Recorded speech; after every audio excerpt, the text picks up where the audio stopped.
Hello, I am Rahul. You are welcome on my channel UPSC at the rate NCRT.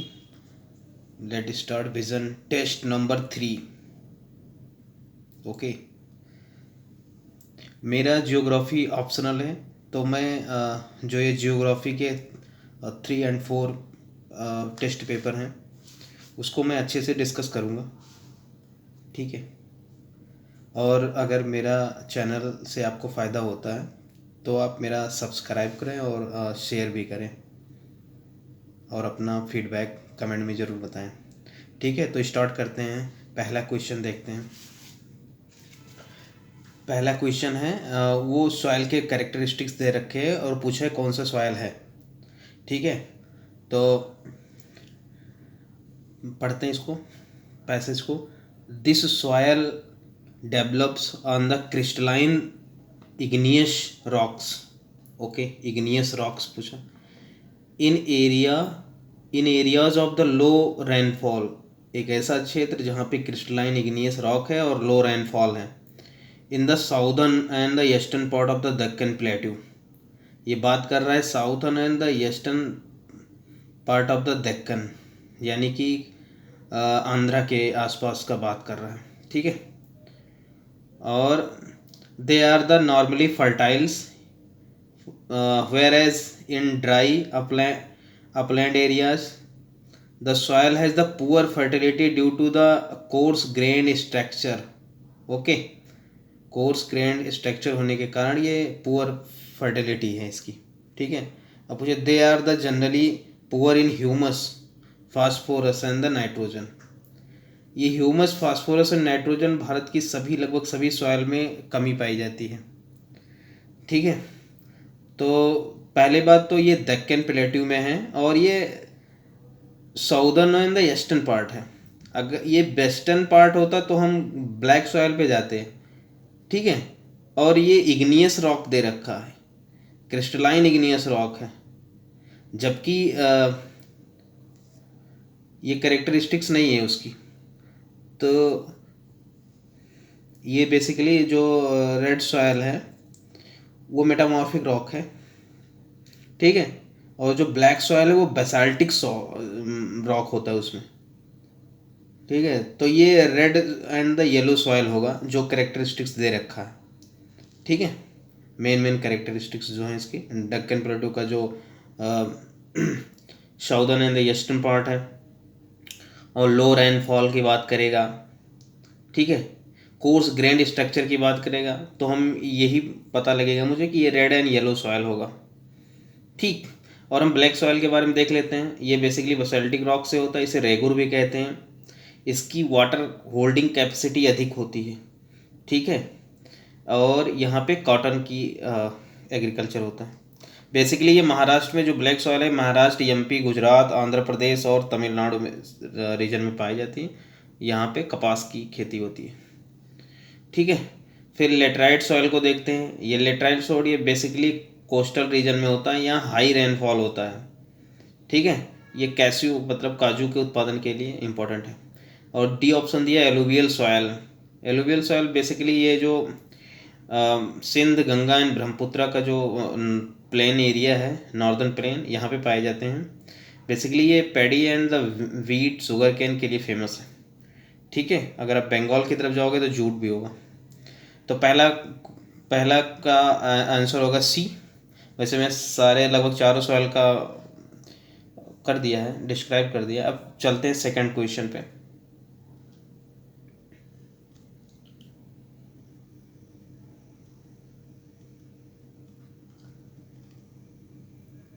Second है consider the following statement regarding the Khelo India scheme recently seen in news.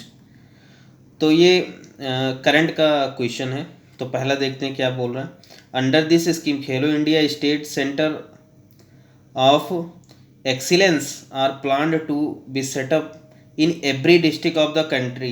Yes, इसका जो M है वो लगभग 100 district में centre बनाने का है, ठीक है, स्पोर्ट कल्चर डेवलप करने के लिए।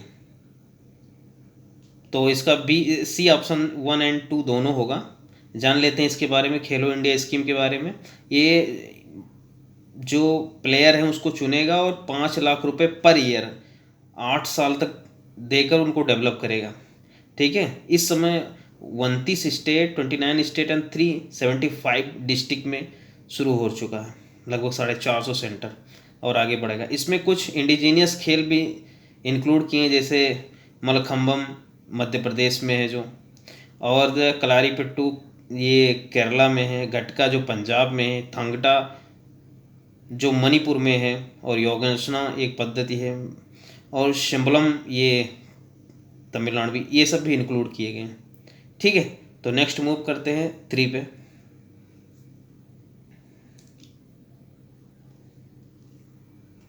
With reference to black soil के बारे में पूछा है। पहले क्वेश्चन में मैंने ब्लैक सॉइल के बारे में डिस्कस किया है, फिर करूंगा इसमें। Black soil in India, consider the following statement. पहला है these soils are the wide spread in the northern plains and the river valley. नहीं भाई, नॉर्दर्न प्लेन्स और रिवर वैली नहीं, ये basically western part of India and southern part of India में पाया जाता है।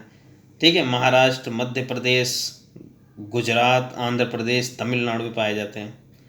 ठीक है, तो पहला गलत हो गया, पहला एलुवियल सॉइल बता रहा है।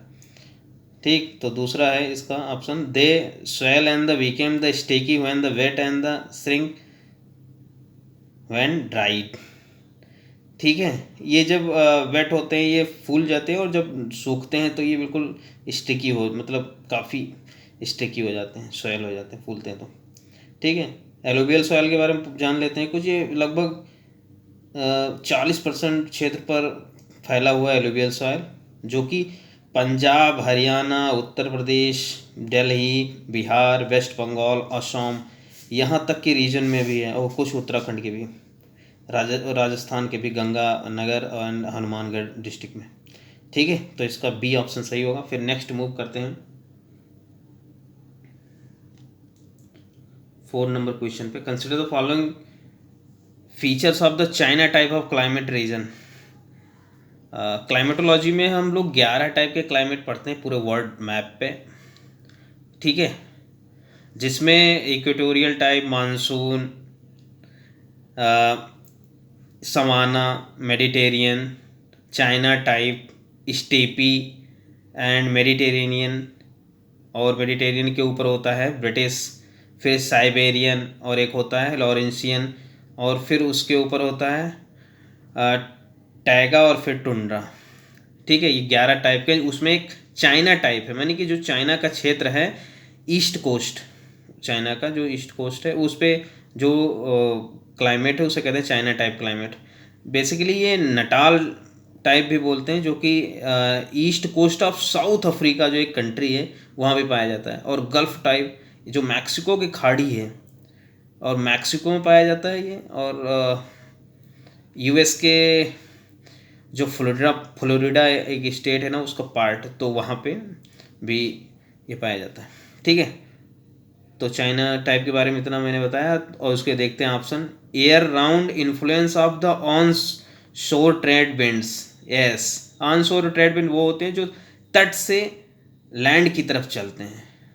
ठीक है, उसे कहते हैं ऑन शोर, और ऑफ शोर वो होते हैं जो लैंड से सी की तरफ या ओशियन की तरफ चलते हैं, उसे ऑफ शोर कहते हैं।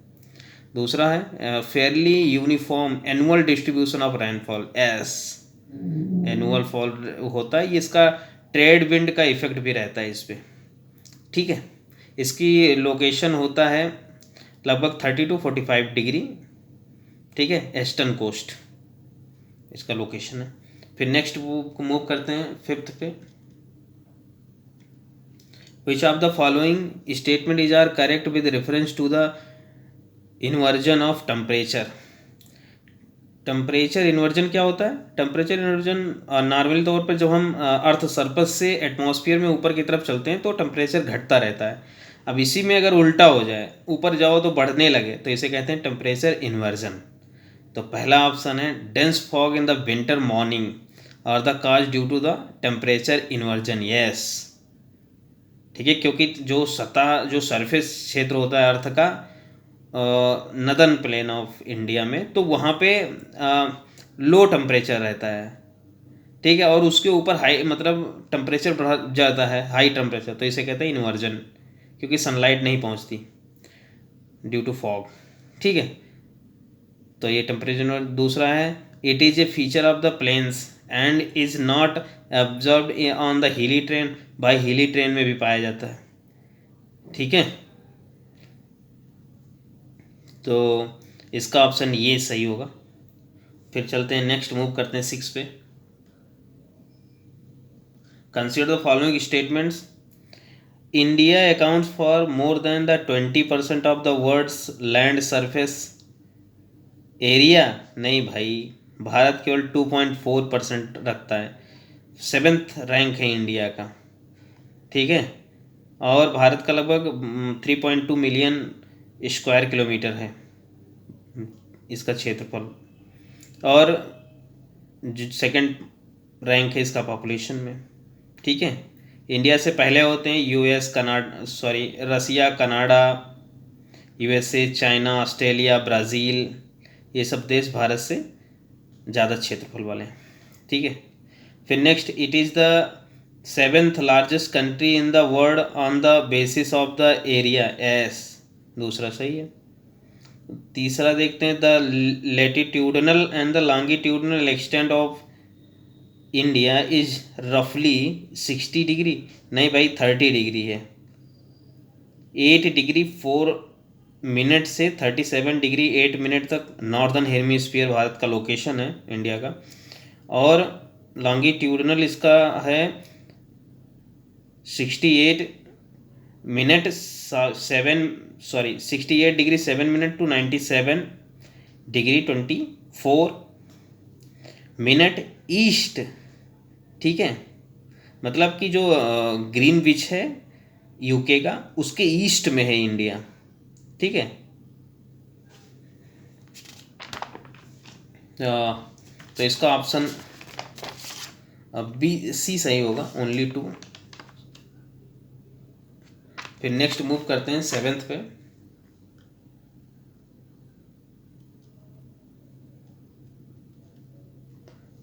Consider the following statements.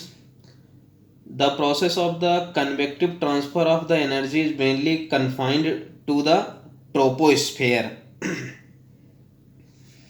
Yes, ये सही है।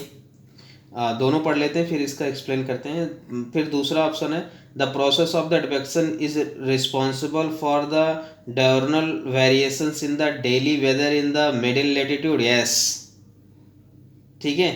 तो basically convective transfer of energy क्या होता है, पहले तो जानो कंडक्टिव क्या होता है। कंडक्टिव जब अर्थ सरफेस हीटिंग हो जाता है, तो उसका जो फर्स्ट लेयर ऑफ एटमॉस्फेयर, मतलब कि जो उससे अटैच एयर है एटमॉस्फेयर, तो वो अगर उससे हीटिंग होता है, एनर्जी ट्रांसफ़र होता है, तो उसे कहते हैं कंडक्टिव। ठीक है, कंडक्टिव ट्रांसफ़र ऑफ एनर्जी। और जब एक एटमॉस्फेयर का एक लेयर से दूसरे लेयर में यानी कि वर्टिकल होता है, तो उसे कहते हैं कन्वेक्टिव ट्रांसफ़र, वर्टिकल होता है। और एडवेक्टिव क्या होता है, एडवेक्टिव हॉरिजॉन्टली होता है। जैसे कि in the summer season, may and the June month in the northern part of India, like UP, Bihar, Rajasthan, यहाँ लू चलता है, वेस्ट टू ईस्ट की तरफ चलता है, यानी कि हॉरिजॉन्टल चलता है। ठीक, तो 2 ऑप्शन यही क्या बोल रहा था, तो इसका सी 1 और 2 दोनों होगा। नेक्स्ट मूव करते हैं 8 पे। Consider the following features of the Indian peninsular block के बारे में पूछ रहा है। ठीक है, it was formed majorly out of the ancient gneiss and the granite. Yes, सही है, नीस एंड ग्रेनाइट से बने हैं। एंड दूसरा, the Thar desert is the west and the Karbi Anglong plateau in the east are the extension of it. Yes, Thar Rajasthan में है और Karbi Anglong plateau Assam में है, यहाँ तक फैला हुआ है। ठीक है, और साउथ में कन्याकुमारी तक। ठीक, और जो पेनिनसुलर इंडिया है उसके नॉर्दर्न पार्ट में नॉर्दर्न प्लेन्स हैं, मैदानी क्षेत्र। ठीक है, तो हम जानते हैं पेनिनसुलर ब्लॉक क्या होता है। तो जो रिवर्स हैं जैसे नर्मदा, तापी एंड जो महानदी है ये बेसिकली पेनिनसुलर ब्लॉक में आते हैं, ठीक है। और जो ब्लॉक फाउंड माउंटेन होते हैं तो इन्हीं के पास बनेंगे, जैसे कि जो विंध्य रेंज है, विंध्याज, और जो सतपुड़ा रेंज है उसके बीच नर्मदा नदी फ्लो करती है, तो ये पेनिनसुलर ब्लॉक ऐसे कहते हैं। और फिर जो सतपुड़ा है,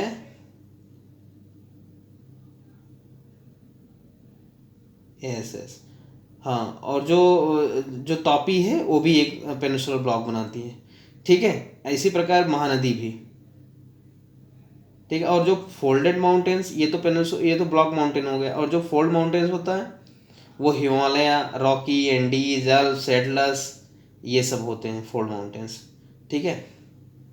इनका कंजर और जो प्लेट का क्या बोलते हैं उसको, कन्वर्जन प्लेट बाउंड्रीज के द्वारा इसका फोल्ड माउंटेन का होता है, और ये डाइवर्जेंट बाउंड्री, ठीक है। तो इसका सी ऑप्शन सही होगा। नेक्स्ट मूव करते हैं 9 पे।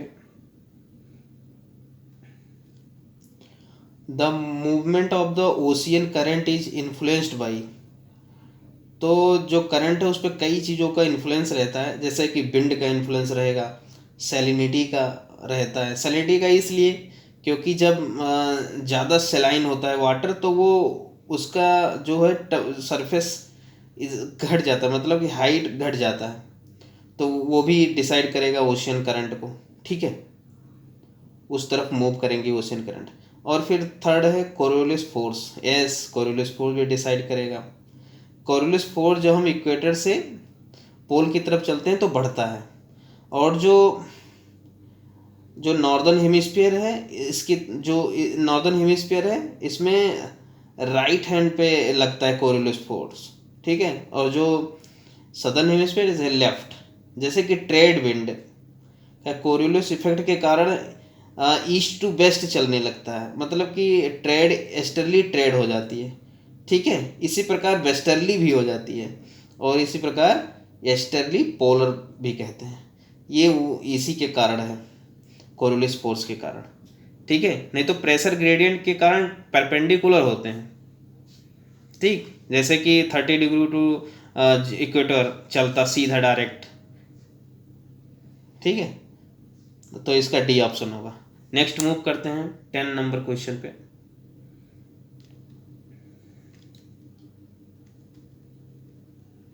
Which of the following statement regarding decomposition of the organic matter in the soil is not correct, ठीक है। डिकम्पोजिशन के बारे में पूछा है कि कौन नहीं सही है। तो oxygen accelerate the process of the decomposition, yes. दूसरा है decomposition is the faster if the जो डिट्रेटर्स हैं is rich in the nitrogen, yes.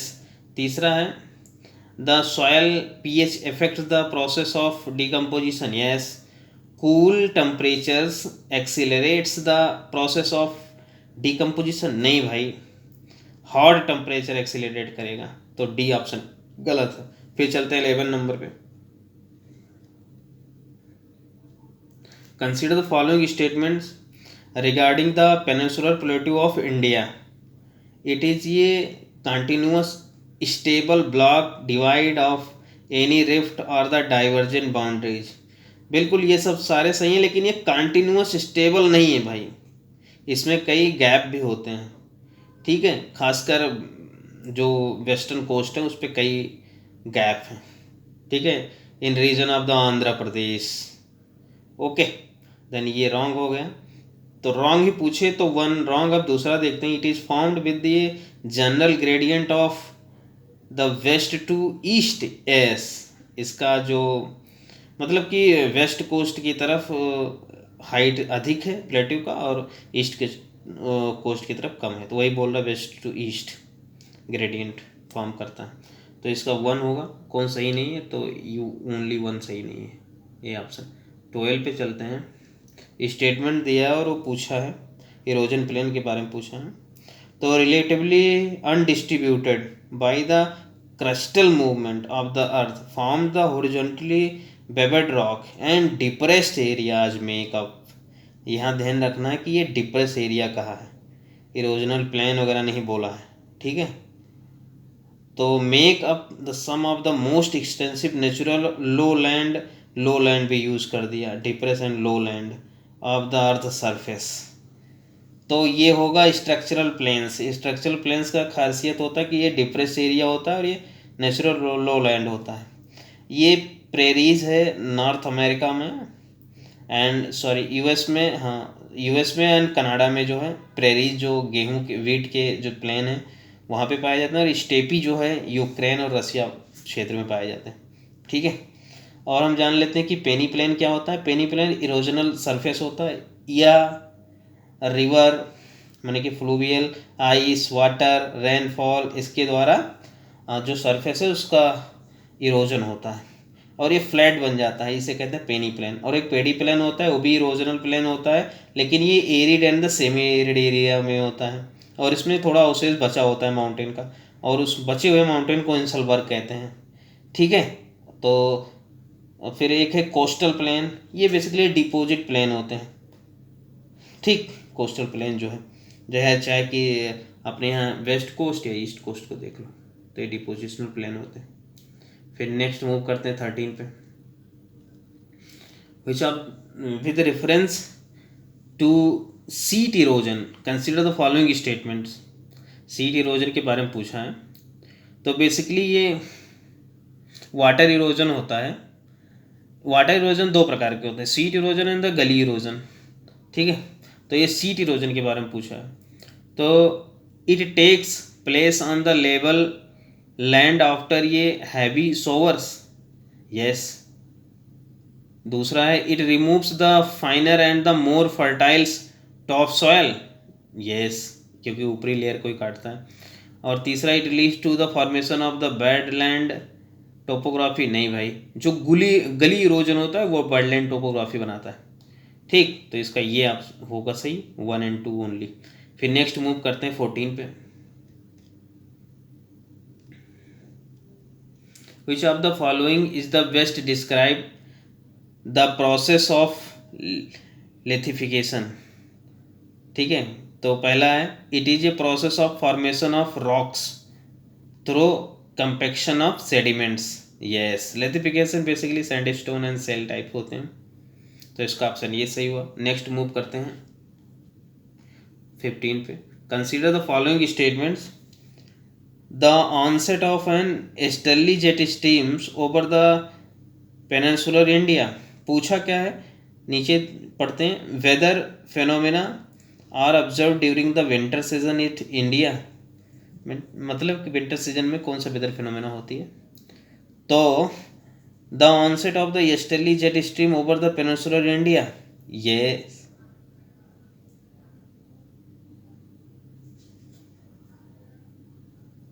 नहीं, ये बेसिकली समर सीजन में होता है, जब साउथ वेस्ट मानसून होता है तो easterly jet stream over peninsular India होता है, इस सीजन में नहीं होता है वेस्टर्ली में, ठीक है, क्योंकि ये हाई प्रेशर जोन बना होता है इंडियन सब कॉन्टिनेंट। दूसरा देखते हैं, तो पहला गलत होगा, दूसरा देखते हैं, development of high pressure in the region lying to the north of the Himalaya, yes, इधर हाई प्रेशर बना होता है, ठीक है। तो इसका बी होगा ओनली 2। फिर नेक्स्ट मूव करते हैं 16 नंबर पे, 16 है, फिर ये पूछ रहा है with reference to the easterly jet stream consider the following statement. The easterly jet stream shifts southward during the south west monsoon,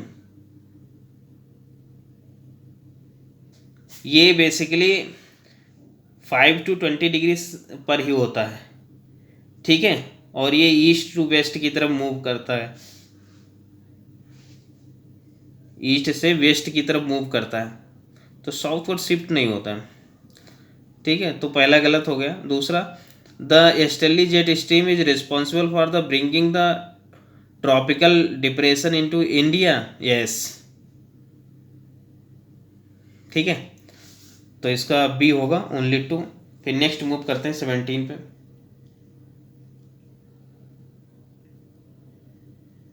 type of forestry पूछा है बेसिकली।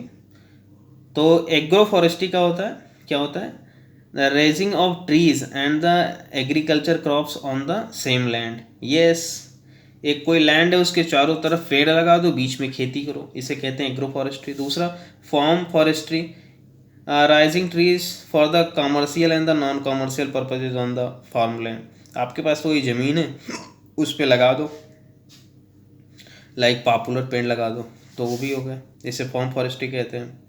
अर्बन फॉरेस्ट्री क्या है, raising the trees on the public and the private on land in and around the urban centres. जो जहाँ लोग live रहते हैं उसके आसपास जो ज़मीन खाली पड़ी हो, चाहे वो पब्लिक हो चाहे प्राइवेट, वहाँ ज़मीन लगा दो पेड़ पौधे, ठीक है, तो उसे कहते हैं अर्बन फॉरेस्ट्री। 17 हो गया, तो ये इसमें ए ऑप्शन सही है, 1 2 3 ऑल। नेक्स्ट मूव करते हैं 18 नंबर पे। Consider the following statements. Tides के बारे में पूछा है। Two two high tides and the two low tides occurs during the every 24 hours period. Yes. दूसरा है they are the caused by the earth moon sun position. Yes. तीसरा है they help in the removing of the pollutant water from the estuaries. Yes, उसकी जो wave होती है उससे साफ हो जाते हैं कोस्टल रीजन, ठीक है, तो इसका डी होगा 1 2 3। फिर चलते हैं 19 पे। Consider the following statement the reference to the Boltzmann medal, basically current का है। तो it is a given out once in the 3 years to honours outstanding achievement in the statical physics के बारे में दिया जाता है। तो C V Raman is the only Indian to ever win the model medal. No, अभी जल्दी ही दीपक धर को दिया गया है, 2022 में, इलाहाबाद यूनिवर्सिटी से बिलोंग करते हैं, ठीक है, तो इसका ए होगा ओनली वन। अब फिर नेक्स्ट मूव करते हैं 20 पर। Consider the following statement regarding to the alluvial soil. पहला है Bangar is the old alluvial and is the composed of the calcareous deposits called कंकड़। Yes. दूसरा खादर is the younger deposit of the flood plains and is fertile। Yes. दोनों सही हैं। तो alluvial soil के बारे में पीछे हम डिस्कस कर चुके हैं, तो नहीं कर रहे हैं, तो ये इसका दोनों सही होगा। फिर नेक्स्ट मूव करते हैं 21 पे। बेसिकली ये पूछा है ग्लेशियर के बारे में। Stalagmites rise up from the floor of the caves. Yes, ये इसमें राइज होता है, और जो स्टेलासाइट्स हैं उसमें are the formed and as the hanging. दो चीज़ याद रखो, हैंगिंग है राइजिंग, ठीक है, फ्रॉम द सीलिंग्स। यस, दोनों सही हैं इसमें, ये काफ़ी इंपॉर्टेंट क्वेश्चन है। फिर 22 पे चलते हैं। With reference to the Asiatic lion के बारे में पूछा है। It is a listed as the critically endangered on the IUCN red list of the species. No, ये इंडेंजर्ड है, ठीक है। दूसरा in India it is only found in Gujarat. ये इस Gir national park in Kathiawar region में। मैप भी मैंने बना दिया है, देख लो, वो जो मार्क है वो कठियावाड़ रीजन है, यहाँ गिर नेशनल पार्क है, ठीक है, गुजरात है। और Simba is a artificial intelligence based software that the distinguish pattern to the identify the Asiatic lion individually. Yes, ठीक है, तो 2 3 सही होंगे इसके। नेक्स्ट मूव करते हैं 23 पे। एक करंट का क्वेश्चन है। India civil nuclear agreement aim to develop the mutually beneficial economy scientific and the technical cooperation for the peaceful use of nuclear energy. In this context, with which of the following countries India has the civil nuclear agreements? Yes, Bharat 14 country के साथ रखता है, 14 country के साथ। अब इसमें पूछा है तो भारत इजराइल के साथ नहीं रखता, और ऑस्ट्रेलिया, कनाडा, जापान, वियतनाम सभी के साथ रखता है, तो सी ऑप्शन सही होगा। नेक्स्ट मूव करते हैं 24। विच of the following is correct about the El Nino के बारे में पूछा है। It is mainly in the extension of the warm equatorial current which gets replaced temporarily by the cold Peruvian current. Yes, El Nino events has led to delayed in the onset of the south west monsoon over the Indian sub continent. Yes, मैंने map बनाया, वहाँ देख लो जहाँ mark है वहाँ Peruvian current है। ठीक है, पेरुवियन करंट है, बेसिकली ये कोल्ड करंट है, लेकिन जो एल नीनो के कारण यहाँ का टेम्परेचर बढ़ जाता है, तो पूरा जो फिनोमेना है, जो प्रोसेस है, ठीक है, ग्लोब का, वही चेंज हो जाता है। तो जहाँ पे बारिश होनी चाहिए वहाँ नहीं होता है। ठीक है, और ला लीनो में जस्ट इसका उल्टा होता है, यहाँ पर टेम्परेचर और घट जाता है, तो इंडियन सब कॉन्टिनेंट में बारिश और बढ़ जाती है। ठीक है, जिस साल एल नीनो होगा उस तरफ इंडिया में सूखा, यानी कि एवरेज से रेनफॉल कम होता है। भारत का एवरेज रेनफॉल है 96 to 104%, लेकिन अगर कहीं 96 से कम हुआ तो यानी कि रेनफॉल बिलो हुआ है। ठीक है, फिर लास्ट क्वेश्चन देखते हैं आज का। Consider the following statement with respect to the Kuroshio current के बारे में पूछा है। तो it begins off the coast of the Japan and flow the northward, नहीं भाई, ये नॉर्थ ईस्ट वर्ड में फ्लो करता है। ठीक है, मैंने मैप में दिखाया है, आप देख लो। इट इज ये part of the North Pacific Ocean gyre. Yes, gyro होता है जो करंट मूव होकर सर्कुलर रूप में घूमते रहते हैं। ठीक है, तो नेक्स्ट मिलते हैं कल फिर। Okay, thank you.